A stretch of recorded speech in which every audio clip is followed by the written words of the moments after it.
Hello, I am Lisa Gardner, co-founder of OMS Strategic Advisors and host of the Uncompromised podcast, where we have an unwavering commitment to values, beliefs, authenticity, integrity, and character that brings heart and care to an organization. Today, it's more than just an interview for me. It's a reunion, a celebration of mentorship coming full circle. We are honored to have Ron Parker, a trailblazer in the world of securities and leadership, and a pivotal mentor during the early years of my journey. As the former president and CEO of the National Association of Securities Professionals, Ron has been at the forefront of advocating for minorities and women throughout the span of his career. His leadership journey includes an impactful tenure as president and CEO of the Executive Leadership Council, representing global Black CEOs and senior executives. Ron's remarkable career spans nearly 3 decades at PepsiCo, culminating in his role as Senior Vice President of Human Resources, Labor Relations, and Global Diversity and Inclusion. His influence extends to numerous boards, including the Association of Governing Boards of Universities and Colleges, Baylor Scott and White Hospital, and the Executive Leadership Council. A graduate of Texas Christian University, Ron's commitment to education and leadership development is evident in his service on TCU's Board of Trustees and the Board of Advisors for its Neely School of Business. Welcome, Ron. I just want to start out by letting the listeners know, as I look back over the season of our lives and we look back professionally and personally and pinpoint those people that God has used to encourage us to take the next step forward. And you have been one of those people for me and so many others, as you know. And to name a few more that have impacted my life, but I believe that you have also mentored these people as well. I think of Michael Bender. Yes. I think of Jerome Davis. Hmm. I think of Grant Doster. Grant Doster was one of my early bosses when I first came out of undergraduate at USC. Not sure that you know him, but he came to my mind as I was writing this. And Tim Goodley. Not sure if you know Tim as well, but I definitely through the years have mentioned you. I mean, throughout the past 26 years or that I have been in my career, and I just want to say thank you. And also, this came to my mind too, Ron. I also remember you handling diversity sensitivity issues when it was not popular, when it was not welcomed. Being forward thinking, you were courageous and bold. These are some of the words that came to me as I was thinking about you. You've been held in high regard. You've broken ceilings with success. I just want to say thank you, not only on behalf of me, but everyone you have mentored and those that you've put along the way, telling them that, yes, you can. Thank you for being a transformative leader. You were transformative. You're my first example of watching a transformative leader in so many areas that were considered high risk. Words cannot be written for what you have done for so many people, communities, and the legacy that you are leaving for those after us to build upon. So I just wanted to get those words out. They came to my heart, and I said, I got to write these down and let you know. So, Well, Lisa, thank you. Thank you for reaching out and reconnecting our spirits to have this conversation. The names that you read off earlier are near and dear to my heart because I saw the potential uh, in every one of those individuals to do even greater things than they were doing at the time, to build upon the legacy and the investment and a return on investment that so many of them were given the opportunity to display. Uh, every one of those names I do recall. You're just basically reflecting that I'm old, and I know that I'm old, and I understand my role now, even at this stage of life, and I'm going to try to maximize that role as much as I can. But it harkens back to interesting statement that was shared with me by Vernon Jordan. Uh, yes. Vernon, as we all know, never served in a presidential administration, but was the advisor to many, many powerful men and women. And when Steve Reineman, who was the chairman and CEO of PepsiCo at the time, asked me to be the global head of diversity and inclusion, I said no. I said, I do not want to be known for that. I am a business leader Mhm. running the largest enterprise within the PepsiCo portfolio at that time, being head of HR and PepsiCo North America Mhm. and labor relations. And then he said, I want to add this component to what you do because back at that time we were into change management. We were into big change management initiatives. We had just acquired Quaker Oats, and we Mhm. were bringing them into the system. And I told him, no, I do not want to be global head of diversity, equity, and inclusion. I was paired up with John Compton to run all of PepsiCo North America. Mhm. And Vernon called me. I thought it was Maurice Cox playing a whom you know is a very Yes. different playing a Yes. joke for me. Mhm. And Vernon said, "This is Vernon Jordan, and I'm only going to say this once. It's not what you control, but what you influence." Mm. And hung up the phone. So I sat there and I pondered. It's not what you control, but what you influence. Mm. What he was saying to me that the CEO of at that time, a $70 billion company, has asked you to sit at his side and provide him guidance and support on this business opportunity called diversity, equity, and inclusion. And you're saying no. He was basically saying, fool, you got the metrics wrong. Mm. And so I called up Steve immediately and said, Steve, if you are still willing to offer me this opportunity, I will accept it. That's the story behind me being also not only an HR and labor professional, but also the one of the champions of diversity, equity, inclusion across PepsiCo, which, as you well know, Harvard Business School wrote a business case on us. Absolutely. And actually, a lot of business schools studied that case study, including the one that I went to at SMU. So, Yeah. you know, um, just asking an additional question, why did you initially say no? Is it because again, was Vernon Jordan right on point that you're like, how do I control that versus how do I make an impact? That was the turning point, or why did you say no? I said no because first of all, was we as leaders, and you were there, we did it naturally. When we Mhm. saw individuals who look like us, who were of our ethnic Yeah, background, we immediately tried to embrace them and whisper in their absolutely. ears and put them in positions. Um, it was a natural thing for us to do because that was done for us. Mhm.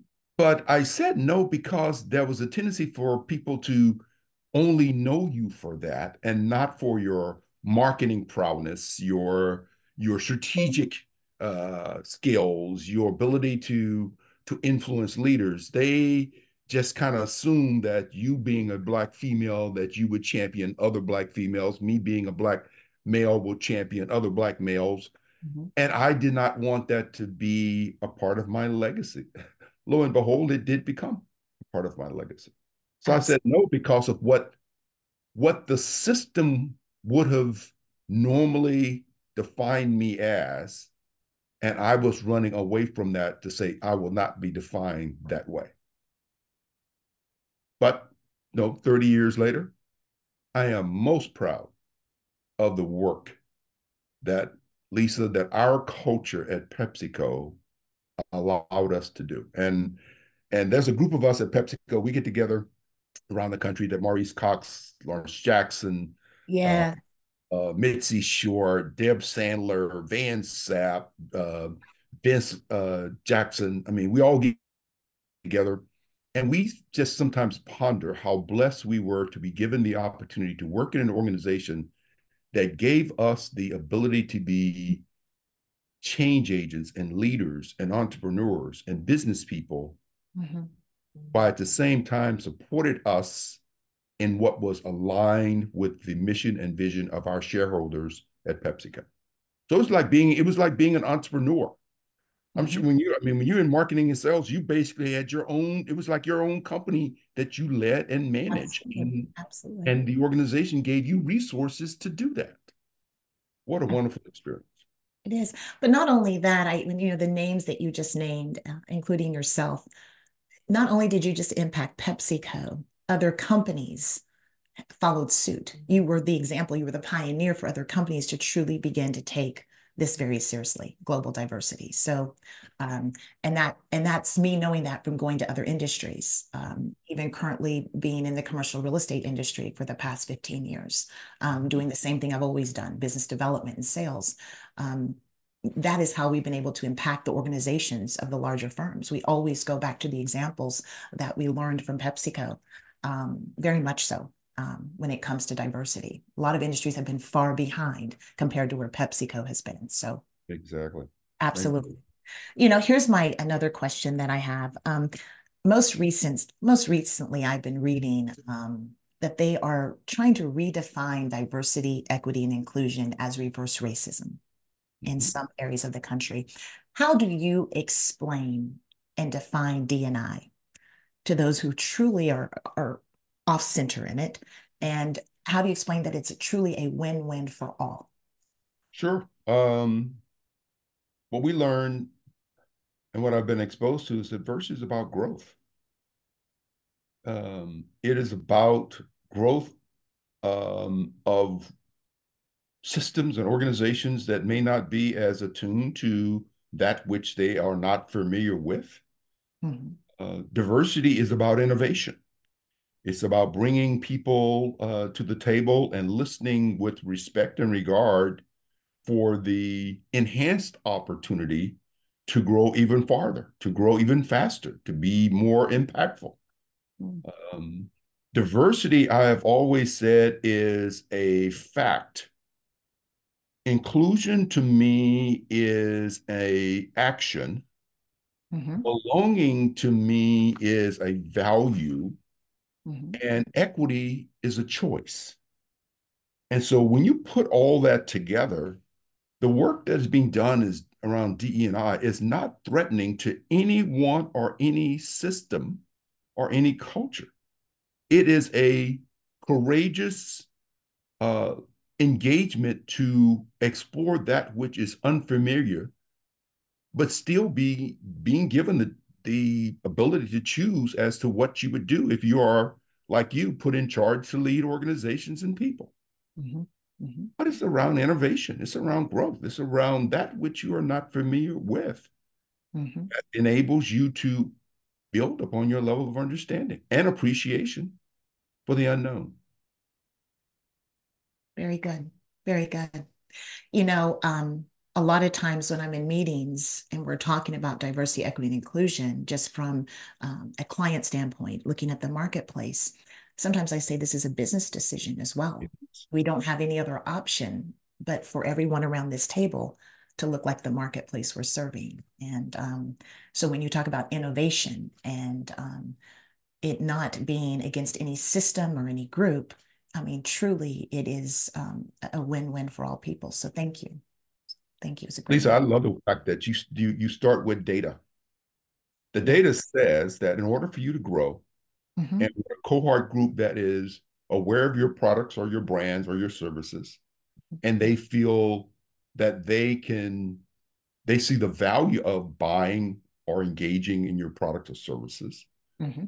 It's the data says that if you don't and your competition does, you lose. So you're I mean, if you don't understand the business case today and the way the demographics and the buying power is shifting, the whole diversity piece is complemented by the consumers and the cohorts that a product or business, whether it's B2B or B2C, serves. And that's what it's all about. And if you're not cognizant of that, then I think you're leaving a major part. You're not really fulfilling your role as a fiduciary leader because you are leaving an opportunity on the table that could very well translate into shareholder value. Absolutely. Absolutely. Which is another point of a win-win for all. Yeah. Exactly. Hmm. Very. Exactly. Let's take some examples. Yes, I'd love to. Okay, let's take let's take sports and entertainment. Hmm. We're in the middle of the National Football League playoff system. Hmm. Think about what it looked like um, 50 years ago before they allowed women and people of color to participate, either at the management level or even on the field of play. And because of that appreciation for that diversity, we have brought in a level of excitement, a level of innovation. Imagine playing basketball and the 3-point set shot or underhand set shot will still being used today. How boring would that be for your viewers? But now you got all of these different moves, these different systems, the 3-point system, the points on fast break. You have all this data now that says by enhancing the diversity of the game, I have elevated the regard and value of the game to the point that across all spectrums of sports, we're looking at billions and billions of dollars being generated for the teams, for the players, for the communities in which those teams reside. And those teams are doing good work within the community. So, to your point, it is a win, win, win, win for everyone. Absolutely. And what a great example, especially, just to bring it back home. I have a son who's also an athlete, and what he can add to the game, which is a diverse piece of his athleticism, could actually put more points on the board, could Exactly. actually help them to win the championship.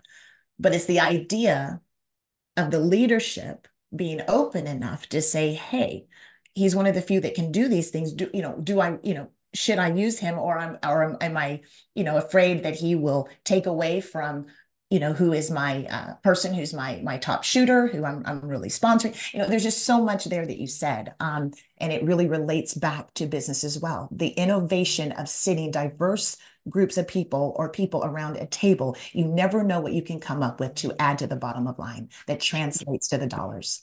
Sure. And yes, very great example. See, your son is an asset to the team and to the school that he's representing, Absolutely. which means that as an asset, you would want to develop and invest in him so Yes. that he reaches his fullest potential so they Yes. can be beneficial for the school as well as for the team. Absolutely. Very There's good. no, there's no threat there. Absolutely. There's no threat, There's just no, an add in a win-win. exactly. Yes, absolutely. Let me go to the next one. When did you well, actually, I wanted to ask you this. You mentioned change management initiatives, and I know that you have led and been a part of many impactful change management initiatives. You named a few just earlier. Can you share an example of an initiative that you thought may not go as planned? What were the steps you took? What was your mental process? What did you do internally that maybe you've never spoken about that you could share with the listeners? Some kind of golden nugget that you did even internally within the organizational structure, conversations you had, steps you took, that kind of thing. Wow, that's a very interesting question, Lisa, because my mindset is that I don't look at what people define failure as failing. Mhm. I look at it as an opportunity to learn. I've been around so many people who have encountered so many much more acute difficulties than myself, given my growth and my interactions with people. I had a hard time looking back to say, what did I attempt doing during my 50 years of being a professional that I tried and I failed at. And I'm sitting here and I can't think of one because I've always looked at any challenges as just that, challenges to learn from. Mhm. And I was taught early on. I mean, my background, I grew up on a family farm and a ranch with my siblings, and Mother Nature, as it is doing here in Dallas, will throw challenges at you all day long. And you have two choices. You either let it impede you from moving forward or you adjust and adapt. Absolutely. And when I've encountered setbacks, I've encountered them as opportunities to learn. Mhm. Now, I will not use the same approach going forward because if I do, that's a recipe for again difficult encounters or things that will make things challenging. But in my life, I have, maybe it's the foolishness in me, but I have not allowed for situations to pass where I have not spoken up. Mm.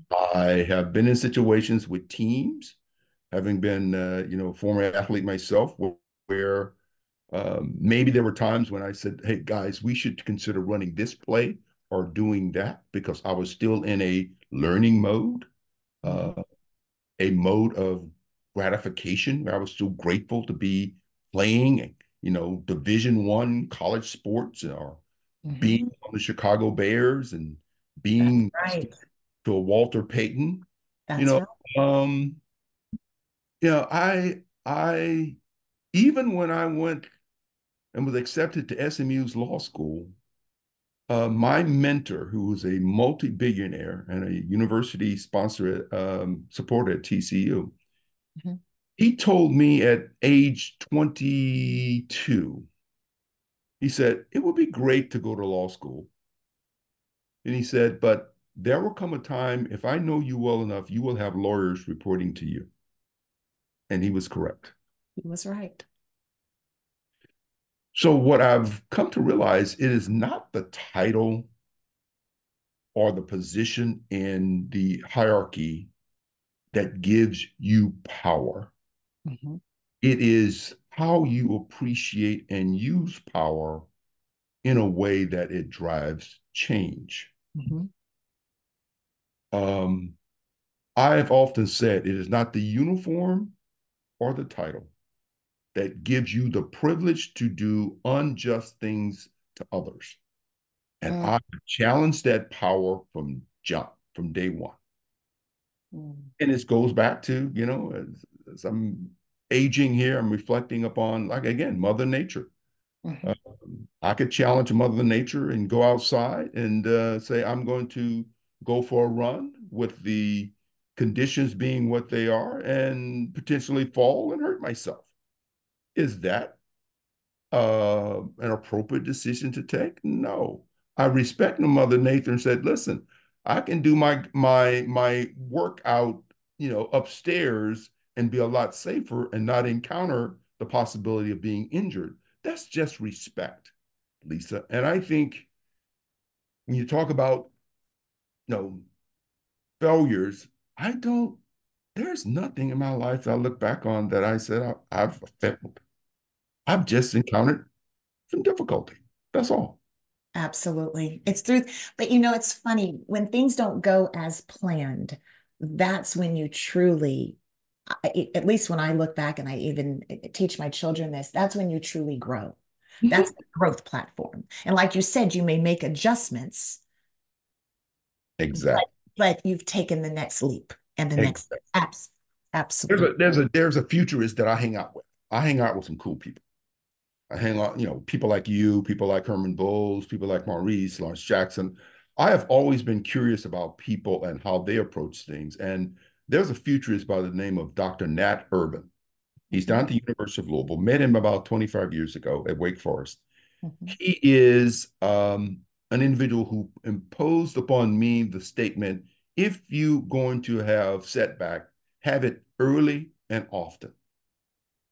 Because and I'm not using the word failure, I'm saying setback, because he has conditioned me, okay, it's not failing. It is just a setback, Just a setback. just a setback. And if you're going to do it, let it be early so that you learn from it and incorporate it into your next round, that approach that you're taking, and learn from it and apply it. Mm. Same with sports. If you ask your son if there is a play that he did not fully execute, he Mhm. has already started to mentally process what he's going to do differently if that situation presents itself again. That's not failing. To your point, it's adjusting. It's adjusting. It's That's adjusting. that's right. Yep. That's good. That's great. Well, this segues great into the next question. When did you take, and I think you addressed this even with you saying you took the global diversity job as well, but when did you take a career risk or a big jump And what process mentally did you take to prepare yourself to actually do it? Great question. I would say it was my entry into PepsiCo back Right. in 1982. Mhm. Um, I wanted to really get with the top organization in the area of labor relations and human resources. And at that time, and still to this day, PepsiCo was known for being the top HR function. People like Michael Feiner and Tom Muldoon and Roger King and Olden Lee, these were all giants within the world of human resources. I had zero HR experience. I was a political science history major, going to go to law school, basically was going to practice civil law, and got introduced to the world of business and flew into New York and encountered a gentleman who is still one of my best friends and mentor today, Mike Feiner. We got into an argument over doing my initial interview. Lisa, he was basically challenging my university, my upbringing, my schooling, my experience at that time, and was berating it. And he did it intentionally to see would I push back? How much of this would I allow to happen? And in the interview, I stood up and said, listen, I don't need to hear this. I can stay with the company that I'm currently with. Texas is a big state. I'm leaving. I walked out of the interview at PepsiCo. Flying back into Dallas Fort Worth, I got a call. Would Ron Parker pick up the white paging phone? There were no pagers at that time. I Right. picked up the white paging phone, and on the other end was Michael Carl Feiner, head of the HR function at PepsiCo, all of PepsiCo. He said, I like you. I like your tenacity. I like your confidence. He said, I know you have no experience. I would like to bring you on board. I accepted the job, Lisa, not knowing what the salary was or where I was going to be located. All I wanted was the opportunity. I came home and I told my wife, Paula, I just been offered the job uh, to work as a HR professional on the team at PepsiCo. She said, that was one of your objective, your dream. I said, yes, this will set me and put me in, expose me to some great leadership training. Mhm. I took the job. They were going to send me to Detroit, Michigan to learn labor in the midst of a labor strike. And I talked my way into being the HR person in Houston, Texas, where there was a labor presence, Mhm. negotiated a multi-million-dollar, 3-year, no increase labor agreement, which had never been done inside of Pepsi. All because this gentleman gave me the opportunity, and the African Americans who were in the function and in the different businesses encircled me, and I went to work learning that which I did not know. And that was the biggest risk because at the time we had our first child, our second was on the way, and I didn't know whether I was going to make it or not. But I had to try. Mhm. Mhm. I had to try. Just like I get back into my athletic career, not only being drafted by the Bears, I was also drafted by a Canadian football team.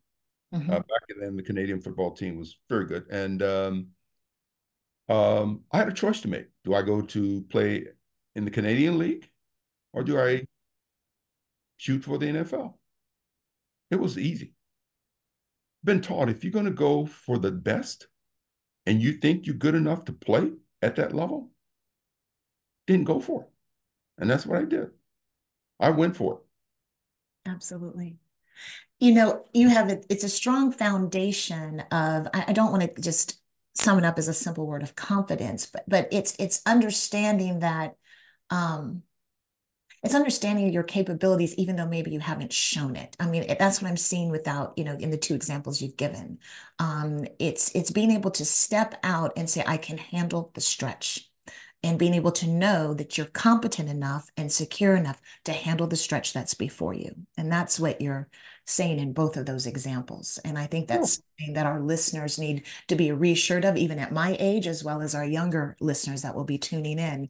It's understanding who you are and the stretch you have, intellectually, the stretch that you have being able to handle what's put before you, even though you may have no kind of experience of showing that you can.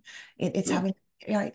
And so, And to that point, though, Lisa, before we lose it, is that yeah, it is we have data that says that women and people of color have a tendency to wait until if there are 10 attributes that is needed to do the job, we have a tendency to make sure we have almost 9 or possibly all 10 before we step into the opportunity. When yes. we look at it from our other counterparts, a lot Mhm. of times they don't have even half. But to your point, the systems and the environment in which they've grown up have given them the confidence to say, yes, I can. And so Yes, I saw that and adopted that mindset to say, even if I don't, I can learn how. absolutely. There's a natural ownership that they take, even when I noticed when I was just within corporate, a promotion would happen and two different candidates, one takes a natural ownership immediately, not having any more of the attributes or characteristics of the other. Exactly. Versus the other is like, oh, I'm here to learn. It almost takes a step back, and which I've experienced even with myself. Mhm. One, and you're right. There's a definite cultural difference there, and so what you're telling me is, you know, um, something that our listeners need to hear is Mhm. that it's not about checking off all 10 points or 9 out of the 10. It's No. understanding again who you are, understanding what your stretch is, and you Right. know it. You will know it inside. So, Right. I mean, absolutely. even in the world of philanthropy, we have a Mhm. tendency to ask far lower than what our Yes. needs are. Mhm. And I've come to learn, ask for more, and if you get it, great. But more than likely, it'll settle in at an acceptable level that all parties can work with. But we have a tendency to, I think, devalue what we are capable of doing, Yes, and it does allow us to fully appreciate all the opportunities that are out there. absolutely. It's great. That's great. Um, if you were to rewind the clock, what would you tell your younger self?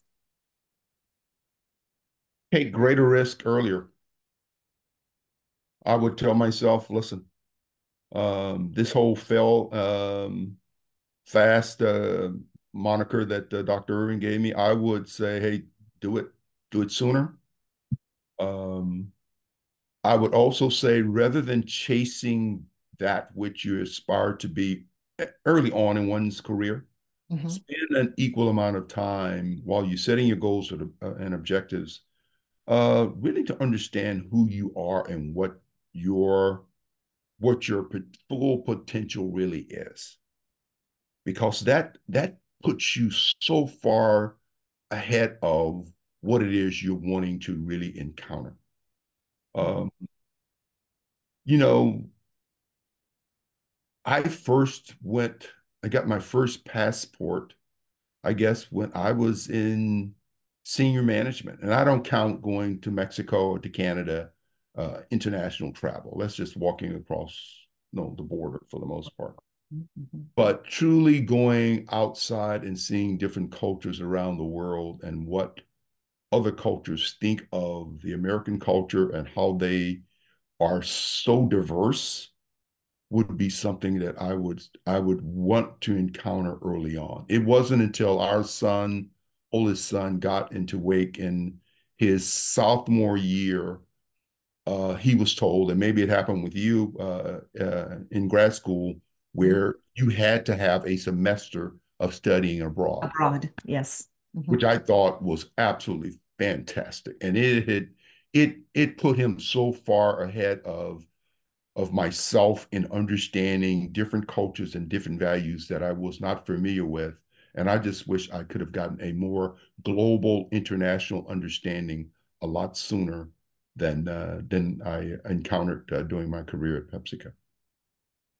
We're about to have a LinkedIn Live, and one of the topics, actually, the topic is going to be what we can receive from emerging talent. Mhm. And one of the topics with emerging talent, when I think of my daughter who's 21, the team I work with on this podcast, the average age is, mid 30s.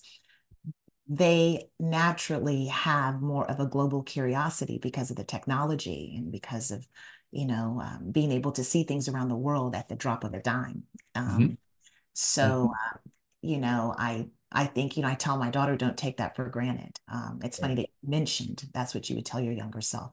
Go Right. understand the different cultures, go understand a global point of view. I Uh, find it even interesting today, Lisa. I will encounter young men in different mhm, settings, especially men of color, who've never gone to the other side of town. There's a young mentee that I'm mentoring in my fraternity. He is in his second year at TCU.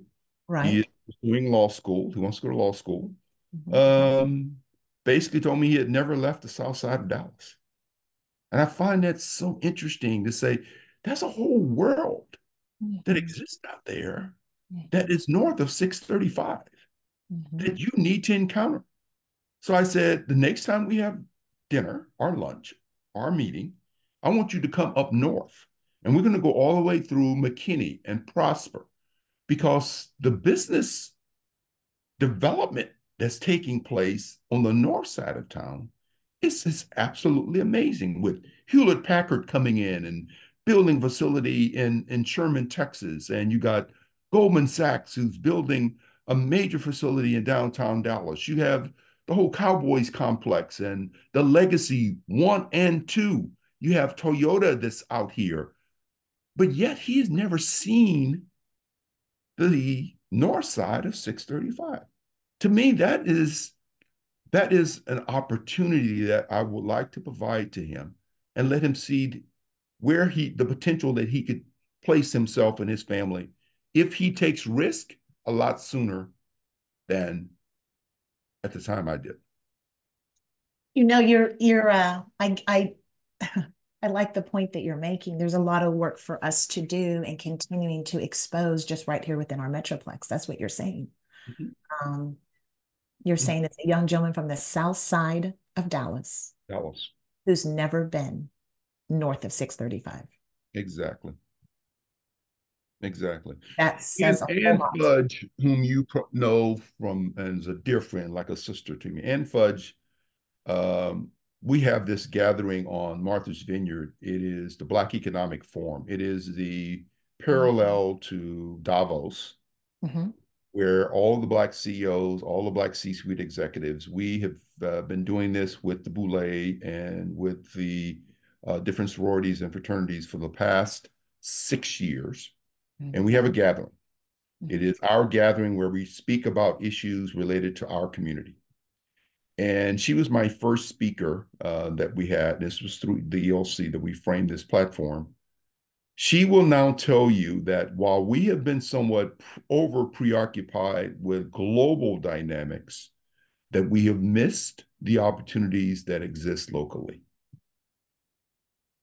And somehow we need to reshift our thinking and get involved in local dynamics, school board, PTA, business councils, um, city councils, and get engaged in local activity because of the way the shift has occurred with power and how local dynamics are beginning to set policy for national dynamics and global dynamics. So, very interesting times in which we live. And if there's one attribute that I would also say to people is understanding agility, the ability to flex and pivot Mhm. allows for one to reinvent themselves and adjust themselves to the dynamics that they are encountering. So flexibility, it is one thing to say, hey, I woke up, I went to primary school, secondary school, and I knew from the eighth grade I wanted to be a lawyer. And I followed that track. Well, maybe there are some other opportunities you may have should have considered on that way that would allow you to be an even broader professional by encountering those things where you're flexible, you're agile. Like I said, I was going to be a politician. Ronald Devlin, Barbara Jordan, Mickey Leland, Maynard Jackson, Dr. King. These were all people that I wanted to become, being what I saw as a young adult. But then I encountered people like Reginald Lewis, James Lowry, Ken Chenault, Ursula Burns. I'm saying, wait a minute. Mm. They're playing on the other side of the ledger. I'm playing on the social side.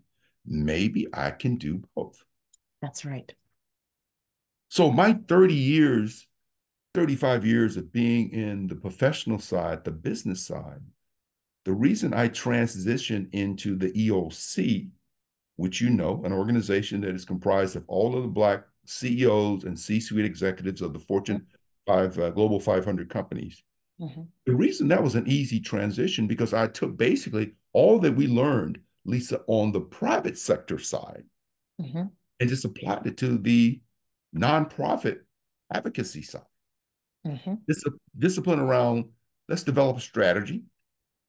Let's make sure we get access to the key decision makers. Let's Mhm. do a SWOT analysis on our strengths, our weaknesses, opportunities, and threats. Mhm. Let's look around corners into the future to do future planning. Let's bring in some of the best and brightest. Let's take personal accountability for investing in our own before we go to others asking them to invest in us.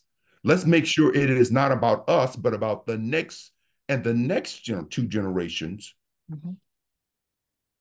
That's succession planning. That's all the discipline, Lisa, that we encountered while working at PepsiCo and the Absolutely. different organizations. Absolutely.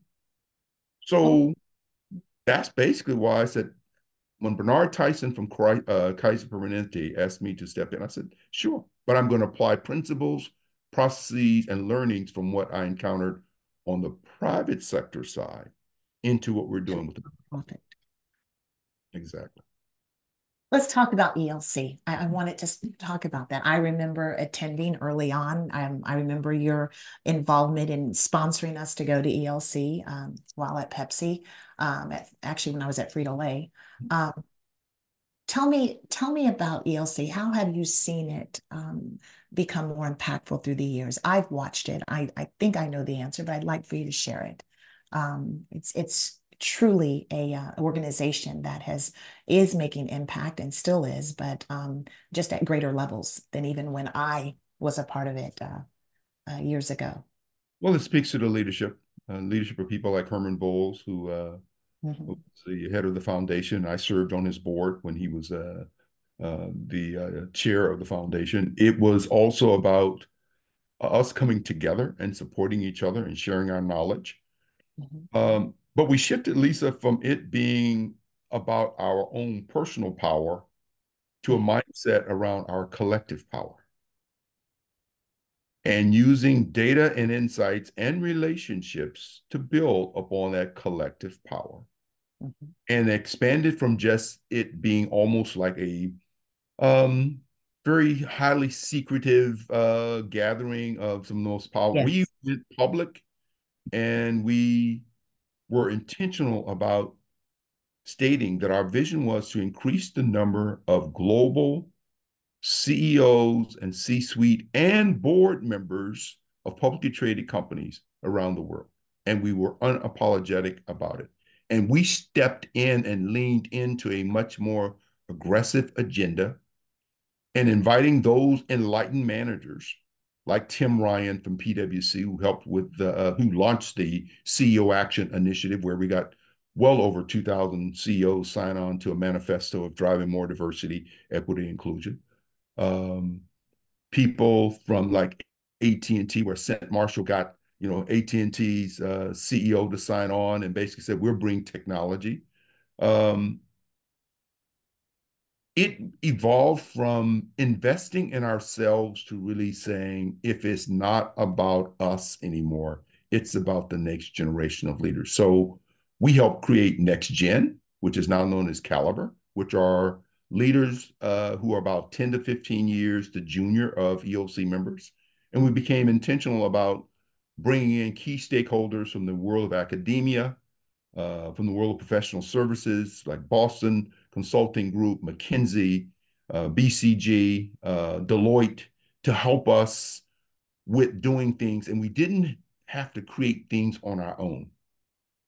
The ELC Leadership Institute, which is a part of the organization, develops and invests in anywhere from 300 to 500 young Black professionals annually.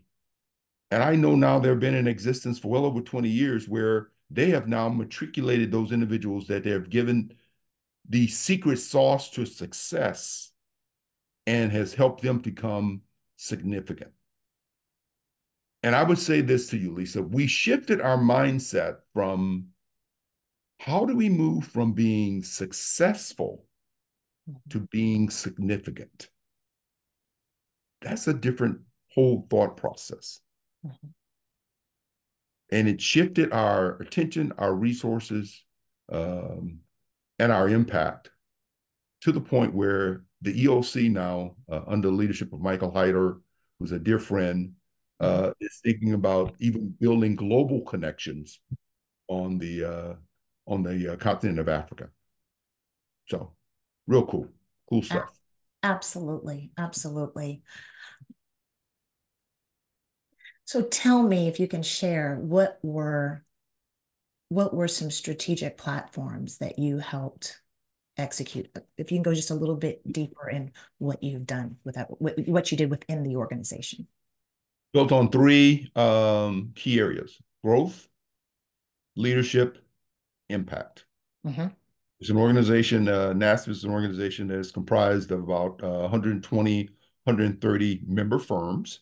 These are women and minority-owned firms like Williams Siebert Shank, Chris Williams, who has been an investor and a banker for a number of years, Loop Capital, Jim Reynolds, Ariel Investments with John Rogers and Melanie Hobson, Ramirez and Associates Asset Managers.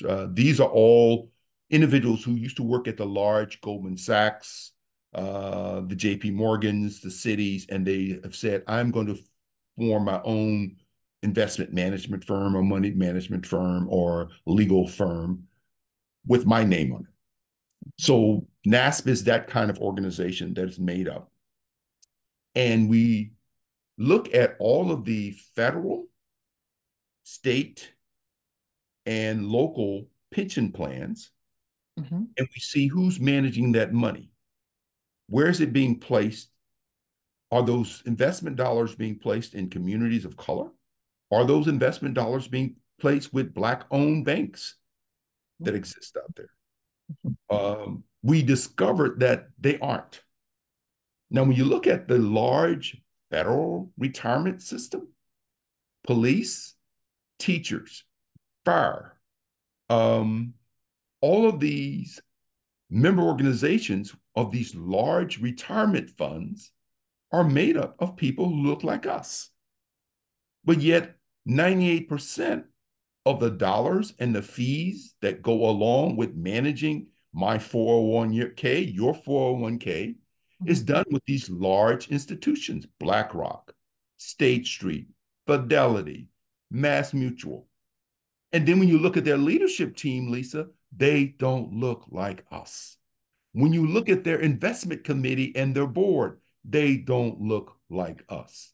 So the challenge was for me to go in to put a strategy of, first of all, growing and anchoring our businesses that were part of the membership group, provide leadership and insights, where I've testified in front of the Congressional Financial Services Committee with Congresswoman Waters and Beatty, basically trying to put new rules and policies within the SEC that says these public plans should disclose who they're doing business with, how much money is being spent with these organizations, are there any women and minority-owned firms that's managing this money?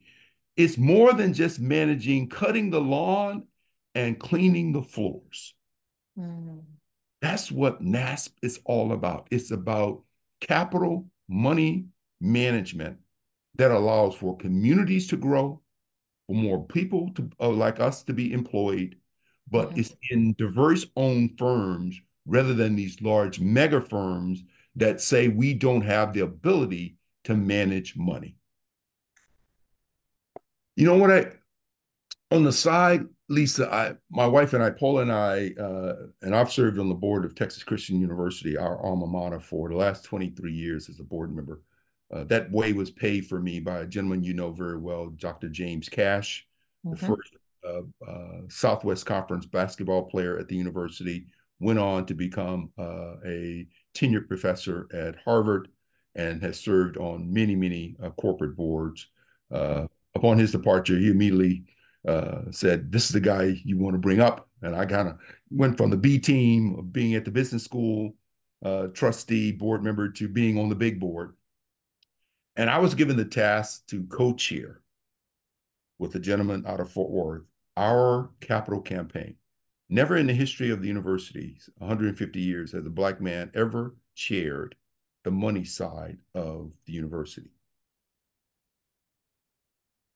We set an objective of 750 million to be raised during our capital campaign, lean on a campaign for TCU. Right. We moved it up to 1 billion. So back in our this year, or last year, we celebrated $1.1 billion raised with the efforts of the board, with the efforts of my co-chair, with the efforts of my development team at the university. Never in the history of it being done, of a university our size. But while that is a major accomplishment, what I learned was the science and the art of asking people for money. Because some of our donors, some of our foundations gave us millions of dollars to hit that 1.1 billion. And what I've learned is that even in the most simple acts of engagement, even on the topic of DE&I, Mhm. if you meet people where they are with art, with a genuineness and with some degree of vulnerability, Mhm. they will meet you halfway. Absolutely. Steve Reineman, when he asked me to go into the job at PepsiCo, Mhm. he said to me, "How many employees do we have around the world?" I said, "At that time, Steve, we have 250,000 employees around the world." He looked at me and said, "As far as I'm concerned, those 250,000 employees report to you." Now think about power and empowering people. Mhm. My power that I've accumulated during my 70 years of being on this earth, you know, the best thing I can do with that is to give it away, to transfer components of that power to people like you, to people like your son, to people like Dorothy Jones, whom I had lunch with yesterday, Oh, Dorothy. her daughter, Lauren, who had Yes. as- aspirations of becoming a lawyer, Yes.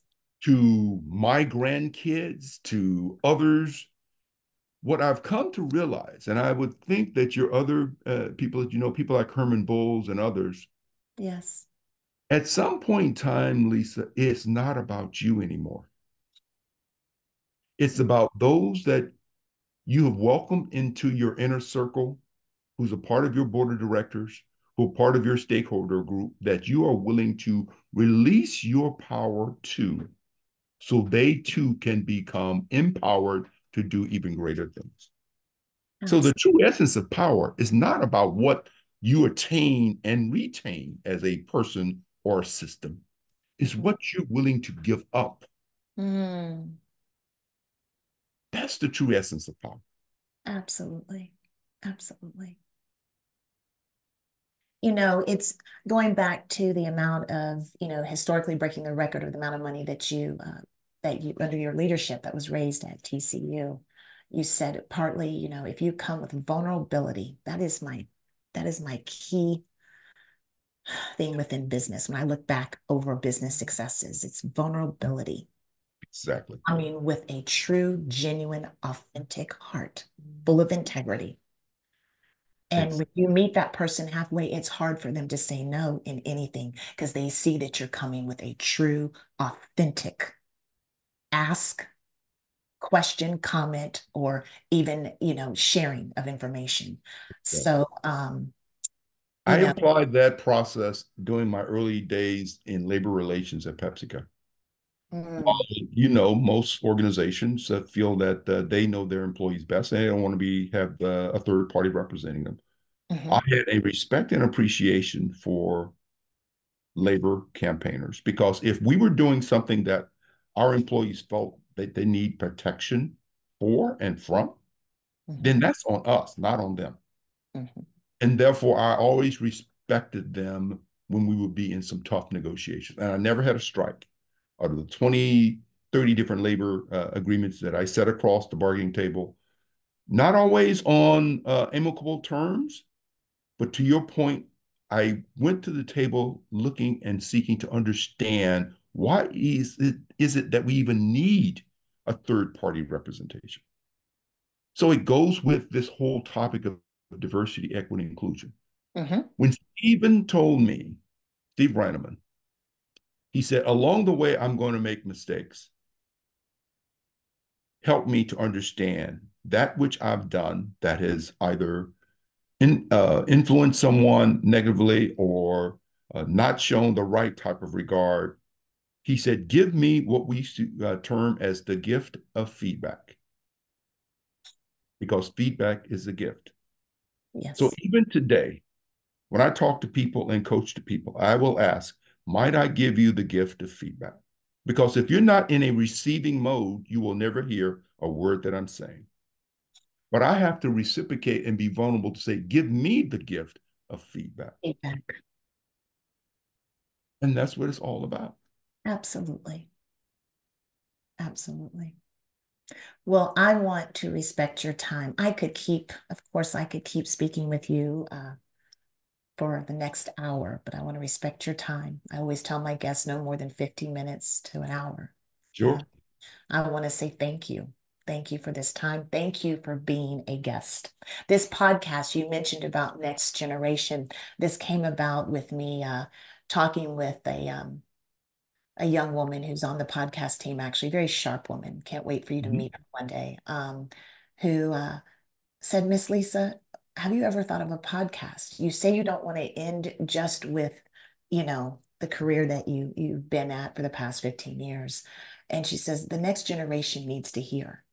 And we want to hear from those that have mentored you, who are your peers, and just different aspects, some real talk, some real genuine talk.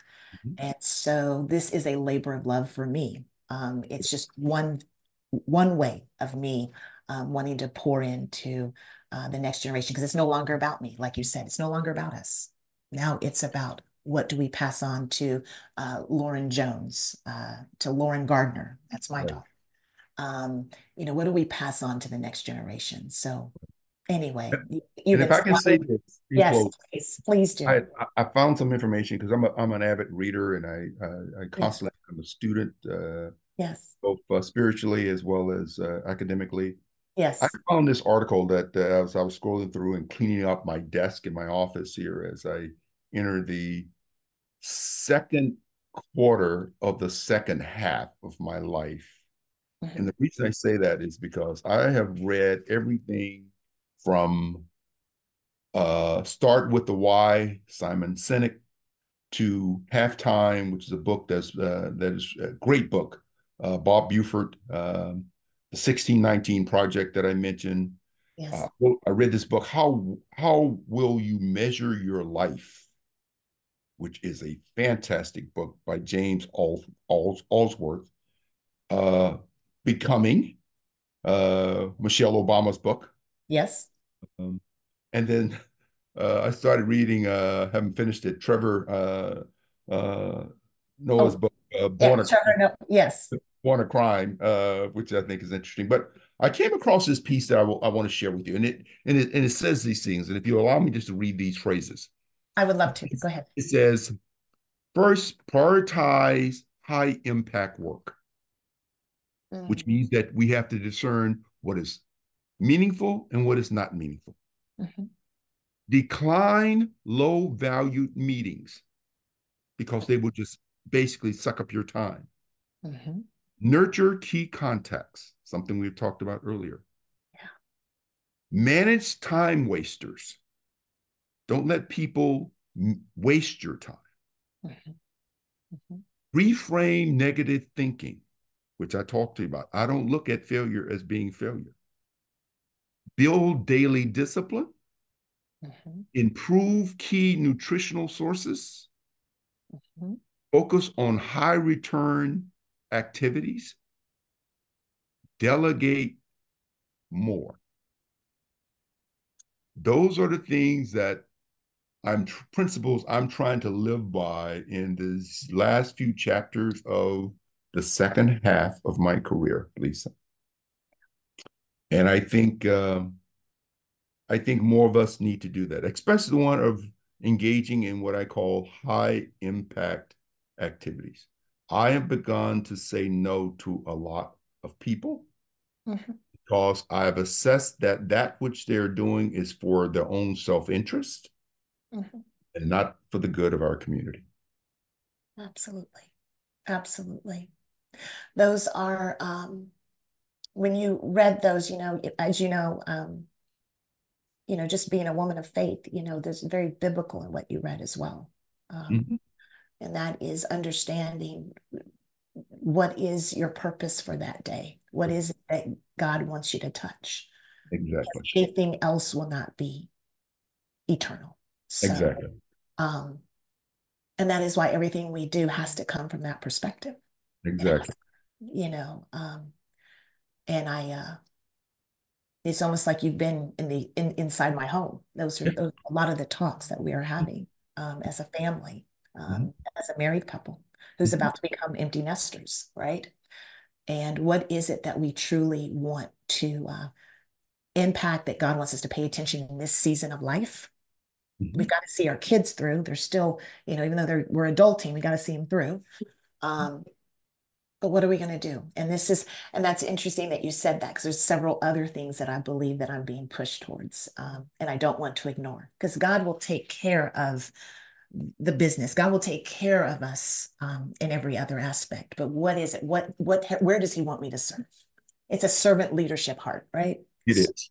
And I would tell you, Lisa, I applaud what you're doing for the simple reason that we have lost the art within our culture of storytelling. Yes. And there is no better way to share one's experience than through storytelling. We need to recapture, and I think it's people like you, it's people like Tara Frank, who have the platform to Trudy Bourgeois. I mean, you have a platform to tell stories. Yes. And I would tell people, tell your story. No one can tell your story any better than you. But we need to create platforms like you have here for storytelling. Absolutely. And it's because our next generation really needs it, but not just the next generation. You're inspiring. It's inspiring for everyone. Everyone needs a dose of hope. That is the breath of life for us. It's hope. And what this does, I'm finding, and it's funny you mentioned this, I'm going to go ahead and say this, what I'm finding just with the few interviews I've done, I believe that, again, putting God in the midst of this, because I said, I'm not doing anything unless he really wants me to do this. And I'm finding that it's filling the cup of the listeners, but also I believe it's filling the cups of the interviewee as well. Because for them to have to articulate the goodness of what has happened over their lifetime and articulate the learnings has been incredibly just impactful, I do believe. I believe that if for every interview that we walk away, there's a filling of the cup that happens, not only for me, but the interviewee, and of course for the listeners eventually. This is just one platform, Ron. I'm trying to be obedient in every aspect of life at this point. So this last half of my life, it's even more obedience than ever for me. So, but Yeah, so proud of you. And anything that you're needing from your end, just call me. Okay. I will. I will, Ron. All I right. love this interview. Thank you so much. Thank you, Lisa.